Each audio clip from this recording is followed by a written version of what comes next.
नमस्कार दोस्तों, कैसे हैं आप लोग। उम्मीद करता हूं बहुत अच्छे होंगे।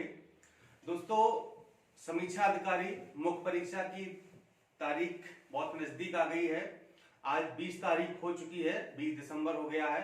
बस कल का दिन और आपके पास है और 22 दिसंबर को आप लोग परीक्षा हॉल में परीक्षा दे रहे होंगे। इसी संबंध में आपसे कुछ बातें करनी है कि जो आपको मैंने पढ़ाया है, जो भी आपको चीजें दी हैं, आशा करता हूं कि आपने उसको पढ़ लिया होगा, याद कर लिया होगा और जो भी आपके डाउट थे, कंफ्यूजन थे, वो सब क्लियर हो गए होंगे।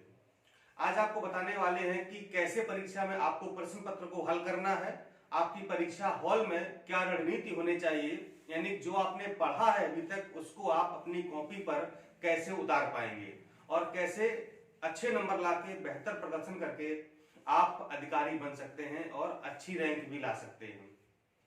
इसी संबंध में आज आपसे बात करनी है कि कैसे आपको प्रश्न पत्र को हल करना है। ठीक है, 22 और 23 दिसंबर यानी कि 2 दिन में यह परीक्षा संपन्न होगी। एडमिट कार्ड आप लोगों ने डाउनलोड कर लिया होगा। तो 22 दिसंबर को सुबह जीएस की परीक्षा होगी, यानी सामान्य अध्ययन का पेपर होगा 2 घंटे का, और शाम को आपका होगा हिंदी का प्रश्न पत्र, यानी जो हिंदी कन्वेंशनल है, लिखित वाली हिंदी है, वो पेपर होगा।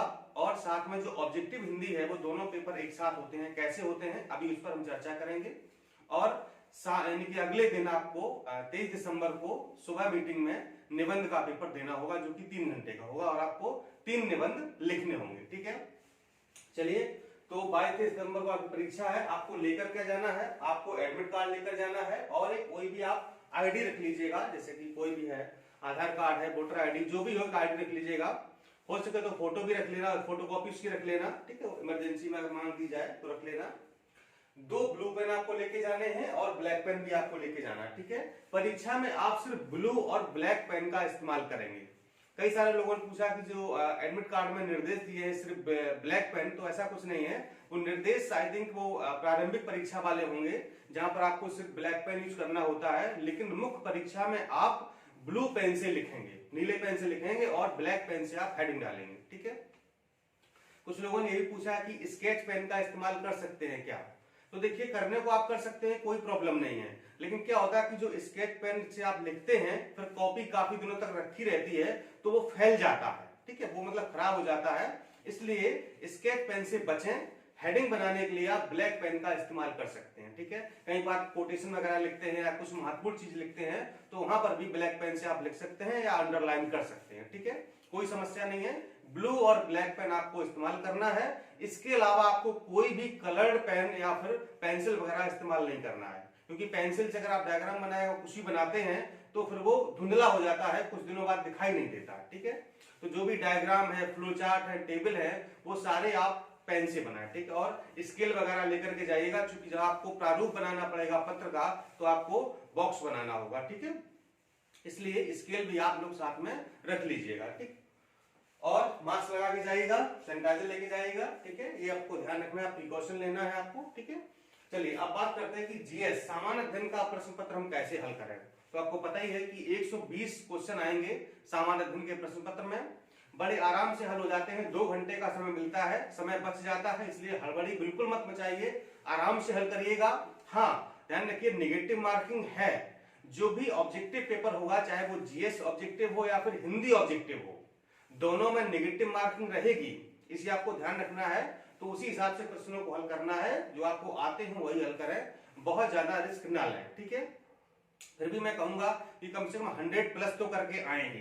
ठीक है, अगर अच्छा स्कोर चाहते हैं तो 100 प्लस जरूर कीजिएगा। ठीक है, अगर नहीं आते वो अलग बात है, मैं कोई डेडलाइन नहीं दे रहा हूं, मतलब कि अगर 100 प्लस करेंगे तो अच्छा होगा आपका पेपर। ठीक है, ये हमारा सलाह है आपको जीएस के बारे में। और गोले वगैरह, बहुत लोग गोले जो है टिक तो सही लगाते हैं, लेकिन गोले काले करने में गलती कर देते हैं और वो फिर सिस्टम बिगड़ जाता है। तो कई सारे आते हुए प्रश्न या सही प्रश्न गलत हो जाते हैं, इसलिए जो सर्कल आप काले करें उसको ध्यान से करिएगा। ठीक है, अब जो शाम को कन्वेंशनल हिंदी का पेपर होगा, ठीक है, तो वो पेपर आपका 3 घंटे का है। ठीक है, अब 3 घंटे को डिवाइड कैसे किया गया है, 3 घंटे को 2.5 घंटे और आधे घंटे में डिवाइड किया गया। ठीक है, तो जैसे ही आपका शाम को पेपर स्टार्ट होगा, आई थिंक 2 बजे से स्टार्ट होगा। ठीक है, तो वैसे आपको हिंदी का पेपर मिलेगा, जो कि लिखने वाला होगा, गद्यांश पत्र वगैरह जो है ना, तो वो पेपर आपको मिलेगा। ठीक है, तो उस पेपर को आपको 2.5 घंटे में हल करना होगा। ठीक, इसके बाद जैसे ही 2.5 घंटा समाप्त होगा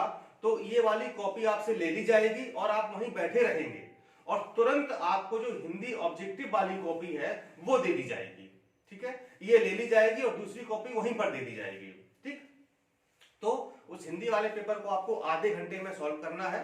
पर्याप्त समय होता है, मुश्किल से 15 से 20 मिनट में पेपर हल हो जाता है, इसलिए परेशान न हो कि मतलब मेरे पास समय नहीं है और मैं कैसे करूं। बड़े आराम से हो जाता है। हड़बड़ी और जल्दबाजी बिल्कुल भी मत करिएगा, बहुत आराम से सहूलियत से पेपर आपको हल करना है। ठीक है, तो हिंदी वाला जो पेपर है वो आधे घंटे में आपको हल करना है। ठीक है, 30 प्रश्न आएंगे और उसमें मतलब लगभग सही हो जाते हैं, 29 सही हो जाते हैं। अगर कोई प्रश्न गलत नहीं दिया है तो कभी कभी तो 30 तो हमारे हमेशा 30 सही हुए हैं। तो आप भी कोशिश करिए पूरे 30 के 30 सही करके आइए और ये सॉलिड नंबर होते हैं, यानी 30 दूनी 60 नंबर आपके सॉलिड है। ठीक है, एक प्रश्न 2 नंबर का होगा हिंदी ऑब्जेक्टिव में, जबकि जीएस में एक क्वेश्चन 1 नंबर का होता है। ठीक है, तो कोशिश करिए कि हिंदी ऑब्जेक्टिव वाले में आपका कोई भी प्रश्न गलत ना हो। ठीक, नहीं तो 2 नंबर सीधे बाहर। इसी प्रकार से जो हिंदी कन्वेंशनल है वहां पर जो आपको शब्दावली आएगी, वहां पर हिंदी से अंग्रेजी, अंग्रेजी से हिंदी लिखना होगा, तो वहां पर भी जो डेफिनेशन है उसकी जो स्पेलिंग है बहुत ही ध्यान से लिखिएगा। एक भी अगर वर्ड मिस हुआ तो पूरी वो जो शब्द है वो गलत माना जाएगा। ठीक है, और कुछ लोग ने ये पूछा था कि कैपिटल में लिखें या स्मॉल में लिखें। ठीक है, तो देखिए आप चाहे कैपिटल में लिखें या फिर स्मॉल में, कोई प्रॉब्लम नहीं है, लेकिन लिखा हुआ साफ साफ दिखना चाहिए। ठीक है, ये ना हो आपने आई बनाया था लेकिन ई लिखना था। ठीक है, तो आई को ई पढ़ लिया, ई को आई पढ़ लिया, ऐसा मत करिएगा। ठीक है, या अगर आप कैपिटल में भी सारे लेटर लिखेंगे तो कोई समस्या नहीं है, आप लिख सकते हैं, कोई प्रॉब्लम नहीं है। ठीक है, तो ये आपका शाम को हो गया हिंदी का पेपर कन्वेंशनल प्लस ऑब्जेक्टिव पूरे 3 घंटे का। ठीक है, इसके बाद 3 घंटे बाद आपसे ऑब्जेक्टिव वाली कॉपी ले ली जाएगी। ठीक है, ये तो हो गई 22 दिसंबर की बात।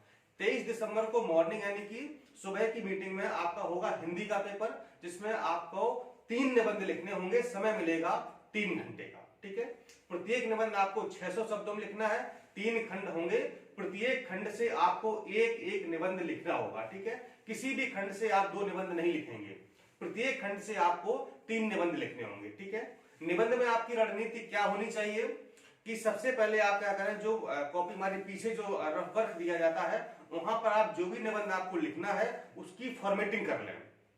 जैसे मैंने बताई थी कि उसकी प्रस्तावना, उसका जो प्रस्तावना का विस्तार और जो फिर प्रसंग है। ठीक है, प्रसंग का विस्तार क्यों है, कैसे है, कहाँ है, कारण, निवारण, उपाय, जो भी प्रभाव वगैरह है वो सारी रूपरेखा बना लें, सब पॉइंट में लिख लें। ठीक है, मतलब कि समझने के लिए पॉइंट में लिखना है, उसका आपके विचार क्या है, आप और क्या चाहते हैं, क्या अच्छा लिखना चाहते हैं, पूर्व संहार क्या है, उपसंहार क्या है, ये पूरी रूपरेखा जब आप रफ कॉपी पर बना लें। ठीक है, इसमें आपको 15 से 20 मिनट का समय लग सकता है। ठीक है, कोई समस्या नहीं है। जैसे आपकी ये पूरी रूपरेखा बन जाएगी, समझो आपका निबंध लिख गया, फिर क्या करना है, आपको अपने मूल पेज पर आना है, कॉपी पर आना है और जैसा जैसा आपने लिखा था बस वैसे वैसे पॉइंट को वो जोड़ देना है। ठीक है, पॉइंट को पैराग्राफ में लिख करके जोड़ देना है और आपका पूरा निबंध कंप्लीट हो जाएगा। ठीक है, अगर आपने ये रफ वर्क ना किया तो निश्चित रूप से आप निबंध गलत लिख कर आएंगे। क्यों? क्योंकि क्या होता है ना कि हमको कुछ चीजें याद रहती हैं, कुछ भूल जाती हैं, फिर वो चीजें बाद में याद आती हैं। पता चले हमको कोई चीज लिखनी थी कारण में, वो हमने लिख दी निवारण में, प्रभाव में लिखना था वो कहीं और लिख दिया, जो हमको चीज दूसरे पैराग्राफ में लिखनी थी वो हम चौथे में लिख रहे हैं, जो 5वें में लिखनी थी वो हमने तीसरे में लिख दी है। तो इससे क्या होता है कि ऐसे का जो रिदम है, सिस्टम फ्लो है, वो बिगड़ जाता है। मतलब लिखना कहीं कुछ और था, लिख कुछ और दिया। ठीक है, तो इसलिए पहले से निबंध की रूपरेखा, उसकी फॉर्मेटिंग करना बहुत जरूरी हो जाता है। इसी प्रकार आपको तीनों निबंध में करना है। ठीक है, 1 घंटे में 1 निबंध लिखना होगा, कम से कम 20 से 25 मिनट में इसकी पूरी फॉर्मेटिंग कीजिए और 30 से 35 मिनट में आप आराम से लिख सकते हैं, कोई समस्या नहीं है। ठीक है, शब्दों को काउंट कैसे करें, तो शब्दों को काउंट आप इस प्रकार करें कि एक लाइन में हमने कितने शब्द लिखे हैं। ठीक है, और एक पेज में कितनी लाइनें हैं। सपोज मान लो आपने एक लाइन में 8 शब्द लिखे। ठीक है, एक लाइन में आपने 8 शब्द लिखे और आपके पेज में आई हैं 12 लाइनें। ठीक है, तो 12 8 96, लगभग 96 यानी कि लगभग 100 शब्द आपके एक पेज पर आ रहे हैं। ठीक है, ये डिपेंड करता है आपने कितने बड़े शब्द बनाए, छोटे शब्द बनाए हैं। किसी किसी में 120 शब्द भी आ जाते हैं, किसी कॉपी में 80 90 शब्द ही आते हैं एक पेज पर। ठीक है, तो ये ध्यान दीजिएगा कि आप जो है एक पेज पर कितने शब्द लिख रहे हैं, ठीक है। क्योंकि पूरे निबंध के शब्द तो आप काउंट कर नहीं पाएंगे, इसलिए एक पेज पर काउंट कर लीजिए और उसी हिसाब से अगर मान लो एक पेज पर आपके 100 शब्द आ रहे हैं तो लगभग 6 पेज या 6.5 पेज आराम से आप लिख सकते हैं। मान लो 90 आ रहे हैं तो आप जो है 7 या 8 पेज लिख सकते हैं, ठीक है। तो आपको 600 शब्द हो जाएंगे। तो इस प्रकार से आपको शब्दों को काउंट करना है, ठीक। 600 शब्दों में लिखना है तो बहुत ज्यादा प्लस माइनस ना हो, 10-15 जो शब्द हैं या 10-20 शब्द हैं वो आगे पीछे हो सकते हैं। अब 600 शब्द दिए तो 700-800 शब्द लिख के मत आना, नहीं तो फिर थोड़ा सा दिक्कत हो जाती है, शब्द ज्यादा हो जाते हैं, ठीक है। तो शब्दों का ध्यान रखना है, अपनी मूलभूत बातों को उसमें लिखना है, फालतू कोई चीज नहीं लिखनी है, ठीक है। और निबंध में आप फ्लो चार्ट बनाइए, पॉइंट भी बनाइए, ठीक है। टेबल हो सकता है टेबल बनाइए, अगर कोई ऐसा निबंध है जहां पर मैप की यानी कि नक्शे का आवश्यकता तो मैप भी बना करके आइए, उसमें इंडिकेट कीजिए, ठीक है। जैसे जब जो हम लोग विदेश नीति वगैरह पे जो निबंध लिखते हैं तो वहां पर हम लोग दिखा देते हैं मैप में, ठीक है। तो इसमें मान लो आप भूकंप पर लिख रहे हैं तो आप पूरा भारत का नक्शा बना करके दिखा सकते हैं कि किस किस बिंदु पर भूकंप आता है, कहां पर किस जोन में, 4th में है, 3rd में है, 2nd में है, इस प्रकार से बाढ़ वाले कौन से क्षेत्र हैं, ठीक है। इस तरह से सूखा वाले कौन से क्षेत्र हैं, तो आप इस तरह से मैप में दिखा सकते हैं, ठीक है। तो थोड़ा अच्छा इंप्रेशन पड़ता है, अच्छे नंबर मिल जाते हैं, ठीक। और बढ़िया सी सुंदर सी राइटिंग में लिख करके आइएगा, कोई जल्दबाजी नहीं है, निबंध में पर्याप्त समय मिलता है, आराम से आप लिख सकते हैं, ठीक है। इसलिए किसी भी पेपर में हड़बड़ी मत मचाइएगा, आराम से लिखिएगा, क्योंकि संतुलित तरीके से लिखना है, जो आपने पढ़ा अभी तक बस उसी को कॉपी में उतारना है, ठीक है। तो इन सारी छोटी छोटी बातों का आप ध्यान रखेंगे तो आप निश्चित रूप से सफल होंगे, ठीक है। और दूसरी चीज, अगर आपने पेन नए खरीदे हैं, ठीक है, तो नए पेन का तो थोड़ा सा पतला चलता है, तो उसको पहले आप चला लीजिएगा, जब वो मोटा चलने लगे तभी आप लिखिएगा, क्योंकि हाँ मतलब फिर नए पेन में थोड़ी राइटिंग खराब हो जाती है, ठीक है। तो नए पेन अगर आपने लिए उनको चला लीजिए, जब वो मोटे चलने लगे, जब उससे मतलब एकदम से स्मूथली चलने लगे, तब जाके परीक्षा में उससे आपको लिखना है, ठीक है।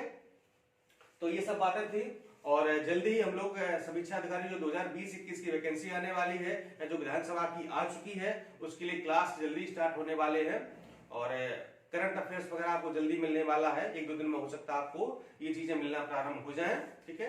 तो सभी लोगों को बहुत बहुत शुभकामनाएं, ऑल द बेस्ट। आप लोग परीक्षा दीजिए और आशा करते हैं कि आप सभी लोग अधिकारी बनकर के जरूर आएंगे, और हमारी जो 100 अधिकारियों की लिस्ट है मुझे लगता है कि इस परीक्षा में ही भर जाएगी, ठीक है। तो हो सकता है कि 100 से ज्यादा अधिकारी जो है हमारे इस चैनल से, क्योंकि करीब 600 या करीब 650 लोग के आसपास हमारे इस ग्रुप से परीक्षा दे रहे हैं, मुख्य परीक्षा। तो उम्मीद करते हैं कि अधिकतम अधिकारी इस ग्रुप से बनेंगे, इस चैनल से बनेंगे, इस डीपी एडुकेटर फैमिली से अधिकतम अधिकारियों का चयन होगा। बहुत बहुत शुभकामनाएं और आपको all the best, good luck, परीक्षा दीजिए और इसके बाद एंजॉय कीजिए। धन्यवाद, नमस्कार।